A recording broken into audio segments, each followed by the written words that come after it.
ವೀಕ್ಷಕರೇ ನೋಡಿ, ಇವತ್ತಿನ ದಿನ ಯಾವ ರೀತಿಯಾಗಿ ಇದೆ ಮತ್ತು ಇವತ್ತು ಯಾರಿಗೆ ಶುಭ ಯಾರಿಗೆ ಅಶುಭ. ಇವತ್ತಿನ ದಿನ ಬಹಳ ಕೆಟ್ಟದ್ದು ಮತ್ತು ನಿನ್ನೆ ದಿನವೂ ಕೆಟ್ಟದ್ದು ಅಂತ ಕೂಡ ಹೇಳಲಾಗ್ತಾ ಇತ್ತು. ನಿನ್ನೆ ಮಿಥುನ ರಾಶಿಯವರ ಬಗ್ಗೆ ಒಂದಷ್ಟು ಮಾಹಿತಿಯನ್ನು ಕೂಡ ನೀಡಲಾಗಿತ್ತು. ಇವತ್ತು ಕಟಕ ಮತ್ತು ಸಿಂಹ ರಾಶಿಯಲ್ಲಿ ಗುರು ಬದಲಾವಣೆಯಾಗ್ತಾ ಇದ್ದಾನೆ. ಅದರ ಬಗ್ಗೆ ಮಾಹಿತಿಯನ್ನು ನೀಡ್ತಾ ಹೋಗ್ತೀವಿ. ಮತ್ತು ಇಲ್ಲಿ ನೋಡಿ, ಒಂದಷ್ಟು ಸ್ಟೋನ್ಗಳ ಬಗ್ಗೆ ನಾವು ನಿಮಗೆ ಮಾಹಿತಿಯನ್ನು ಕೂಡ ನೀಡ್ತಾ ಬಂದಿದ್ದೇವೆ. ಇತ್ತೀಚಿನ ದಿನಗಳಲ್ಲಿ ಸ್ಟೋನ್ ಬಗ್ಗೆ ಯಾರಿಗೂ ಕೂಡ ಅಷ್ಟೊಂದು ಅರಿವಿರಲಿಲ್ಲ. ಸ್ಟೋನ್ ಅಂತ ಮಾತ್ರ ಗೊತ್ತಿತ್ತು. ಬಟ್ ಆದರೆ ಸ್ಟೋನನ್ನು ನಾವು ಪಡೆದುಕೊಳ್ಳೋದ್ರಿಂದ ಅಥವಾ ಧರಿಸೋದ್ರಿಂದ ಅದರಲ್ಲಿ ಮಾಡಿದಂತಹ ಒಂದಷ್ಟು ಏನೆಲ್ಲ ಉಪಯೋಗ ಆಗುತ್ತೆ ಸ್ಟೋನ್ಗಳನ್ನು ನಾವು ಬಳಕೆ ಮಾಡ್ತಾ ಹೋಗೋದಾದರೆ ಅಂತ ಹೇಳಿ ಒಂದಷ್ಟು ಪಾಸಿಟಿವ್ ರಿಸಲ್ಟ್ಸ್ಗಳು ಕೂಡ ಬರ್ತಾ ಇದೆ ಅಂತ ಕೂಡ ನಾವು ಕೇಳಲ್ಪಟ್ಟಿದ್ದೀವಿ. ಇದೆಲ್ಲದರ ಕುರಿತು ಮಾತನಾಡಲಿಕ್ಕೆ ನಮ್ಮ ಜೊತೆ ಇದ್ದಾರೆ ಕ್ರಿಸ್ಟಲ್ ಖ್ಯಾತಿಯ ಜ್ಯೋತಿಷಿ ಮೀತಾ ಅವರು. ಬನ್ನಿ, ಅವ್ರನ್ನ ಕಾರ್ಯಕ್ರಮಕ್ಕೆ ಸ್ವಾಗತ ಮಾಡ್ತಾ ಹೋಗೋಣ. ಮೇಡಮ್ ನಮಸ್ತೆ, ಕಾರ್ಯಕ್ರಮಕ್ಕೆ ಸ್ವಾಗತ. ನಮಸ್ತೆ ಮೇಡಮ್. ಇವತ್ತಿನ ದಿನದ ಬಗ್ಗೆ ನಾವು ಮೊದಲಿಗೆ ಆರಂಭ ಮಾಡೋದಾದರೆ, ಇವತ್ತು ದಿನಾಂಕ 7ನೇ ದಿನ ಬಹಳ ಕೆಟ್ಟದ್ದು ಅಂತ ಕೂಡ ನೀವು ಹೇಳ್ತಾ ಇದ್ರಿ. ಇದ್ರ ಬಗ್ಗೆ ಮಾತನಾಡ್ತಾ ಹೋಗೋದಾದರೆ 7ನೇ ದಿನ ಅಂದರೆ ಇವತ್ತು ಎಲ್ಲ ಟೋಟಲ್ ಮಾಡಿದ್ರೆ 7-10-2025 ಎಲ್ಲವನ್ನು ಟೋಟಲ್ ಮಾಡಿದ್ರೆ 8 and 7 ಕಾಂಬಿನೇಷನ್ ಅಂದರೆ 7 and 8 ಕಾಂಬಿನೇಷನ್ ಬರುತ್ತೆ. 7 and 8 ಕಾಂಬಿನೇಷನ್ ಅಂದರೆ ನೋಡಿ, 7 ಪಕ್ಕ 8, 8 ಪಕ್ಕ 7 ಬಂದರೆ ನಾವು ಹೆದರ್ತೀವಿ. ಯಾಕಂದರೆ ಆ ಒಂದು ಕಾಂಬಿನೇಷನು ತುಂಬ ಕೆಟ್ಟ ಒಂದು ಕಾಂಬಿನೇಷನ್ ಅಂತ ಹೇಳ್ತೀವಿ. ಈ ಒಂದು ಕಾಂಬಿನೇಷನಲ್ಲಿ ತುಂಬ ಅವಘಡಗಳು, ಅಪಘಾತಗಳಾಗಿರೋದುಂಟು. ಮತ್ತು ಈ ನಂಬರ್ ಎಲ್ಲೆಲ್ಲಿ ಪಾಸ್ ಆಗಿರುತ್ತೆ ಅಲ್ಲಿ ಕೂಡ ಆ ನಂಬರ್ ಪಾಸ್ ಆಗಿರೋ ಕಡೆ ಎಲ್ಲನೂ ತುಂಬ ಆ ಮನೆ ನಂಬರ್ ಆಗಿರ್ಬೋದು, ಫೋನ್ ನಂಬರ್ ಆಗಿರ್ಬೋದು, 7-8-7 ತುಂಬ ಮನೇಲಿ ಸಾಕಷ್ಟು ಪ್ರಾಬ್ಲಮ್ ಆಗಿರ್ಬೋದು. ಅಥವಾ ವೆಹಿಕಲ್ ನಂಬರ್ ಅದೇ ಇದ್ದರೆ ಸಾಕಷ್ಟು ಅಪಘಾತಗಳಾಗಿರ್ಬೋದು. ಇವಾಗ ನೀವು ನೋಡ್ತೀರಾ, ಸಾಲು ನಾವು ಹೇಳ್ತಾ ಬರ್ತಾ ಇದ್ವಿ, ಈ ಫ್ಲೈಟ್ ಆಕ್ಸಿಡೆಂಟ್ಗಳಾಗಿತ್ತು. ಅದೆಲ್ಲನೂ ಕೂಡ ಈ 7-8 ಎಲ್ಲಿ ಪಾಸ್ ಆಗಿರುತ್ತೋ ಅಲ್ಲೇ ಆಗಿರುತ್ತೆ. ಜೊತೆಗೆ ಟೋಟಲ್ ಮಾಡಿದಾಗ ಈ ವರ್ಷಕ್ಕೆ 2 ಮತ್ತು 9 ಚೆನ್ನಾಗಿಲ್ಲ ಅಂತ ಹೇಳಿದೆ.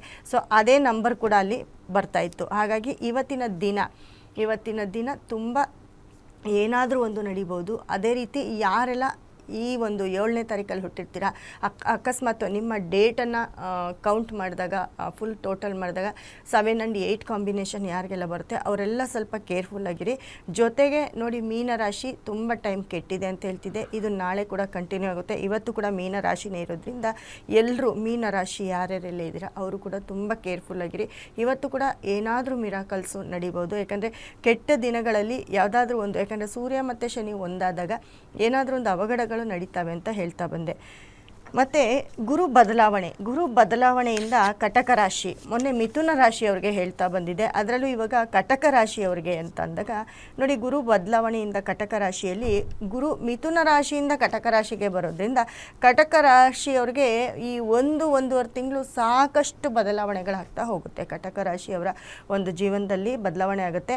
ಅದರಲ್ಲೂ ಪುನರ್ವಸು ನಕ್ಷತ್ರ, ಪುಷ್ಯ ನಕ್ಷತ್ರ ಮತ್ತು ಆಶ್ಲೇಷ ನಕ್ಷತ್ರ. ನೋಡಿ, ಪುಷ್ಯ ನಕ್ಷತ್ರ ಅಂದರೆ ಶನಿ ನಕ್ಷತ್ರ ಅಂತ ಹೇಳ್ತೀವಿ.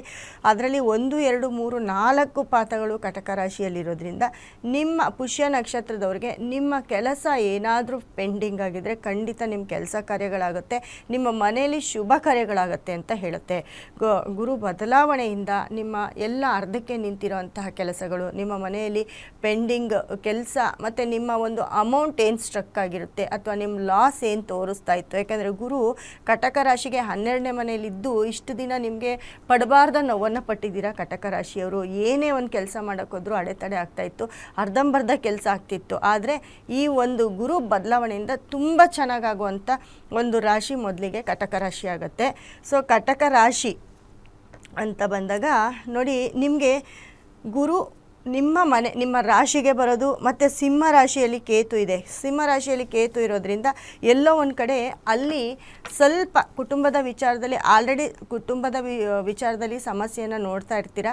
ಜೊತೆಗೆ ಶುಕ್ರ ನಿಮಗೆ ಧನಸ್ಥಾನದಲ್ಲಿ ಬಂದಿರೋದ್ರಿಂದ, ಶುಕ್ರ ನಿಮ್ಮ ಒಂದು ಧನಸ್ಥಾನದಲ್ಲಿ ಇರೋದ್ರಿಂದ ಕಟಕ ರಾಶಿಯವರಿಗೆ ಎಲ್ಲ ಕಡೆಯಿಂದನೂ ಸ್ವಲ್ಪ ದಾರಿ ಮಾಡಿಕೊಡ್ತಾ ಹೋಗುತ್ತೆ. ಎಲ್ಲ ಕಡೆಯಿಂದನೂ ಅಂದರೆ ನಿಮ್ಮ ಕೆಲಸ ಕಾರ್ಯ ಆಗಿರ್ಬೋದು, ನಿಮ್ಮ ಕುಟುಂಬದವ್ರ ಜೊತೆ ತುಂಬ ಚೆನ್ನಾಗಿರೋದಾಗಿರ್ಬೋದು. ಮಾತು ಯಾರ ಹತ್ರನಾದರೂ ಮಾತು ಬಿಟ್ಟಿದ್ರೆ ಖಂಡಿತ ಅವರೇ ಬಂದು ಮಾತಾಡಿಸ್ತಾರೆ. ಅವರ ಒಂದು ನಿಮ್ಮ ಒಂದು ಶತ್ರುತ್ವ ಇರುತ್ತೆ ಅವರೆಲ್ಲ ನಿಮ್ಮ ಮಿತ್ರಗಳಾಗ್ತಾರೆ ಅಂತ ಹೇಳ್ಬೋದು.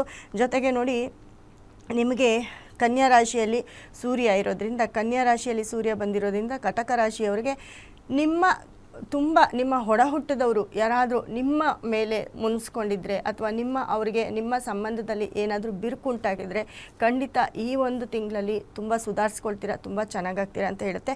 ಜೊತೆಗೆ ಯಾವುದಾದ್ರೂ ನಿಮಗೆ ಪ್ರಾಪರ್ಟಿ ಬರೋದಿದ್ರೆ, ಪ್ರಾಪರ್ಟಿ ಸಿಕ್ಕೋದಿದ್ರೆ ಅದು ಕೂಡ ಸಿಕ್ಕುತ್ತೆ. ಕೆಲಸ ವಿಚಾರ ಅಂತ ಬಂದಾಗ ಕೆಲಸದ ವಿಚಾರದಲ್ಲಿ ಅತಿ ಹೆಚ್ಚು ಈ ಒಂದೂವರೆ ತಿಂಗಳಲ್ಲಿ ಕಟಕ ರಾಶಿಯವರಿಗೆ ಯಾವುದಾದ್ರೂ ಕೆಲಸಕ್ಕೆ ಅಪ್ಲಿಕೇಶನ್ ಹಾಕಿದರೆ, ಗೌರ್ಮೆಂಟ್ ಕೆಲಸಕ್ಕೆ ನೀವು ಟ್ರಾನ್ಸ್ಫರ್ ಆಗಿರ್ಬೋದು ಅಥವಾ ಕೆಲಸದಲ್ಲಿ ಪ್ರಮೋಷನ್ ಆಗಿರ್ಬೋದು, ಈ ಥರ ಏನಾದರೂ ಎಕ್ಸ್ಪೆಕ್ಟೇಷನ್ ಇದ್ದರೆ ಖಂಡಿತ ಕಟಕ ರಾಶಿಯವ್ರಿಗೆ ಅದೆಲ್ಲ ಆಗುತ್ತೆ. ಅದ್ರ ಜೊತೆಗೆ ಹೊರಗಡೆ ದೇಶಕ್ಕೆ ಹೋಗಬೇಕು ಅಂತ ಕಟಕ ರಾಶಿಯವರು ಅಂದ್ಕೊಂಡು ಆಗದೇ ಇರೋವಂಥ ಕೆಲಸಗಳು ಇದೆ, ಅಂದರೆ ಡಿಲೇ ಆಗಿರೋವಂಥದ್ದು ಕೂಡ ಇದೆ. ಈ ಟೈಮಲ್ಲಿ ಖಂಡಿತವಾಗ್ಲೂ ನಿಮ್ಮ ಕನಸು ನನಸಾಗುತ್ತೆ. ಹೊರಗಡೆ ದೇಶಕ್ಕೆ ಹೋಗೋದಾಗಿರ್ಬೋದು, ಅಲ್ಲಿ ಕೆಲಸ ಮಾಡೋದಾಗಿರ್ಬೋದು. ಅನೇಕ ಜನರು ಬೇರೆ ದೇಶಗಳಿಂದ ರಿಟರ್ನ್ ಬಂದಿದ್ರು, ಅವ್ರಿಗೆ ಪೆಂಡಿಂಗ್ ಇರೋವಂಥ ಅಮೌಂಟ್ ಕೂಡ ಈ ಒಂದು ಟೈಮಲ್ಲಿ ಸಿಕ್ಕುತ್ತೆ. ಅದರಲ್ಲೂ ಕಟಕ ರಾಶಿಯವರಿಗೆ ಒಂದೂವರೆ ತಿಂಗಳು ತುಂಬ ಚೆನ್ನಾಗಿದೆ ಅಂತ ಹೇಳ್ತೀನಿ. ಸೊ ಈ ಒಂದೂವರೆ ತಿಂಗಳಲ್ಲಿ ನಿಮ್ಗೆ ಏನು ಕೆಲಸ ಬೇಕೋ ಅದಕ್ಕೆಲ್ಲ ನೀವು ಮೂವ್ ಮಾಡ್ಬೋದು. ನಿಮ್ಮ ಕೆಲಸ ಕಾರ್ಯಗಳು ಆಗ್ತಾ ಹೋಗ್ತವೆ. ಮುಖ್ಯವಾಗಿ ಮನೇಲಿ ಶುಭ ಕಾರ್ಯಗಳಾಗುತ್ತೆ ಅಂತ ಹೇಳುತ್ತೆ.